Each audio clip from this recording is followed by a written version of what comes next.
After a decade of anger and division, oil is about to flow through the Trans Mountain Pipeline expansion from oil country. I believe it's still absolutely essential to us. To the ocean. Because the risks are real. For some, it's a victory. For others, the fight has just begun. Aaron Collins followed the path of the pipeline to find out where Canadians stand. His journey begins in Edmonton, the first of a three-part series. From the air, it may not look like much, but on the ground, the Trans Mountain Pipeline expansion loomed large long before it was even built.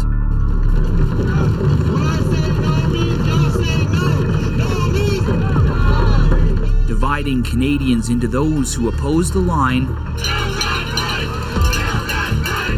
and those who rallied to support it. So those protests have pretty much wrapped up now. The project has too. The expanded Trans Mountain line will now move almost 3 times as much oil as it did before. That got us wondering how people who live along that line feel about it. So our team packed up and hit the road, looking to travel the entire length of the Trans Mountain expansion. Quite the road trip. The line starts in Edmonton, heading west for about 1,000 kilometers. It crosses the Rockies, then heads south to Kamloops before heading west to the coast, finally stopping at Trans Mountain's marine terminal in Burnaby. The line starts here in the heart of oil country at this Edmonton tank farm, and long before you get to the coast, it passes through Gainford, Alberta. Population 118.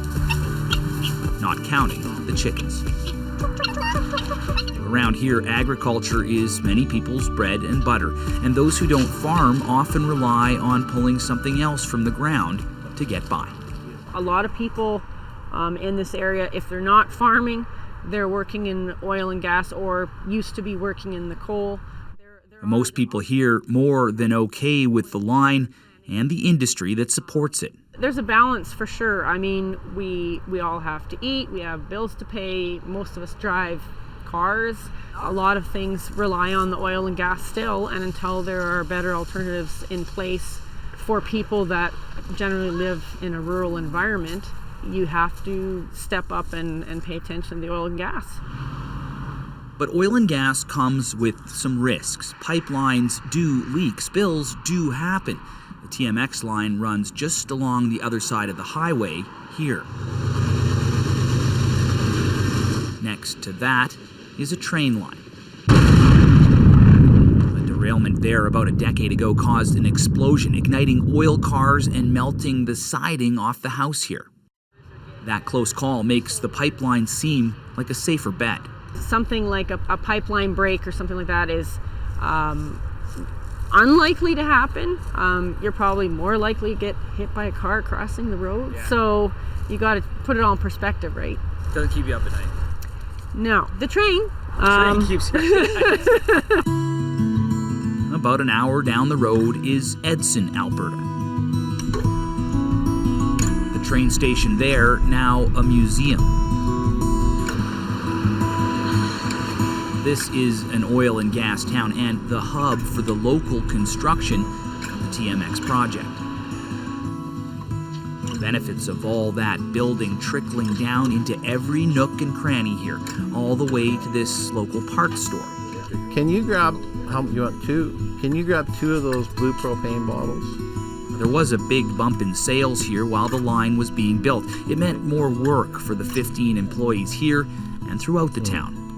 We had a lot of business indirectly from the pipeline and the construction crews and everybody going through Edson's. The business has come back down since construction of the line wrapped, but that's the way of things in the up and down world of oil and gas. And there's faith that the next big energy project will soon spark the economy again. Okay, so parts like this, important for the oil and gas industry. How important is oil and gas to the economy around here? Not just around here, but all of Alberta. The oil and gas touches every facet of every community in one way or another. You can expect the same standards. Thank you. Now, like in most small towns, you get the real story over coffee. You just take it black? Yep. Yeah. I Me too. learned that in the trucking years. Yeah, I was a truck driver too. Places like this diner were packed during construction, and there's a feeling here that the line will be good for the whole country, too. Well, honestly, we have to remember Canada is built on natural resources. So, I mean, like it or not, where people will, well, we shouldn't do this. Alberta is, that's been our driver for years, is natural resources. That's why when opposition to the line was at its highest in some parts of Canada, people here in Edson took to the streets. Was it frustrating that you had to kind of like get that message out so vocally? Well, it was frustrating to an extent, but as Albertans, we understand this. So where other people were opposed, we were just letting the other parts mean we're in favor of it, and this is why. Heading west along the line, at least for now, support for the project remains strong. People can see and feel the impact of it up close. Places like Blue River, BC. Trans Mountain has long operated a facility here. The expansion meant lots of activity in a community where there isn't a lot going on. There's just a handful of kids enrolled at the local school. And like many small towns, every job matters. Obviously, the building was a big source of revenues with all those workers in their communities. But as you continue to have maintenance crew, you'll have some permanent workers. But the line is expected to have bigger impacts on the economy, too. More pipeline capacity to the coast means more customers for more Canadian crude, and that likely means a better price, too. And experts say that should benefit the broader Canadian economy. It means a revenue of about $13 billion or so per year in new exports. Again, to put that in perspective, we exported about $125 billion of oil as Canada as a whole last year, so it will allow a big increase of about 10%. A reminder that despite predictions that demand for oil could soon peak, this expansion is a reaction to a still growing appetite for fossil fuels.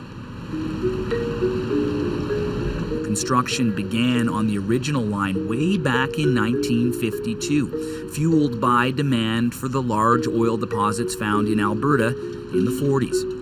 Since it was built, Trans Mountain has always run through Kamloops, passing right by this dog park along the way. The park had to be closed during the twinning of the line, but it's open again. She's known as the princess of the park, my dog. And I've had people drive by and yell, "Angie!" People here used to the idea of their pups playing near the pipe. I think that it's great that they twinned the pipe. Now we can actually move some oil safer. It's an old pipe, old technology. They didn't have the standards they have today when they put the pipe in. So I don't see any problem with it. A positive spin, to be sure, but one gained through years of experience, living with the risks and benefiting from the rewards of the pipeline buried here. So, Aaron, nice to see you. This was just the first part of your journey along the pipeline, and we'll have more of your stories, as the week goes on. But I would imagine that people's feelings certainly shift as you move west. Yeah, I mean, look, it changes a lot, obviously, right? During the first leg of our trip, we're in oil country, so support for TMX, obviously, it's going to be really strong. But as you head down the line, things get a lot more complicated. So tomorrow, we're going to be hearing from some of the many First Nations communities that the line passes through. And then on Wednesday, we're going to be on the coast in Burnaby, where the line ends and where opposition to it is definitely the strongest. So I feel like I've known you for a while. I know you like to talk to just about everybody you meet. And I'm wondering if there was an encounter that surprised you more than others. Well, look, it was a long drive, you're right. Lots of bad coffee, way too much fast food. That's the unsurprising part, I think. What did surprise me, I think, the most is the nuance that we found around this issue as we went. So take the woman from tonight's story in Gainford, Alberta. She's pro-pipeline. She's also shopping for an EV, right? Meanwhile, most of the folks we chatted with in Burnaby, they're rolling up in gas cars. So whichever side of the pipeline divide folks seem to be along the line, sort of on, they all seem to get that it's complicated, right? There's an understanding that when it comes to things like pipelines and the environment, there's no easy answers. All right, Aaron Collins, thank you. You bet.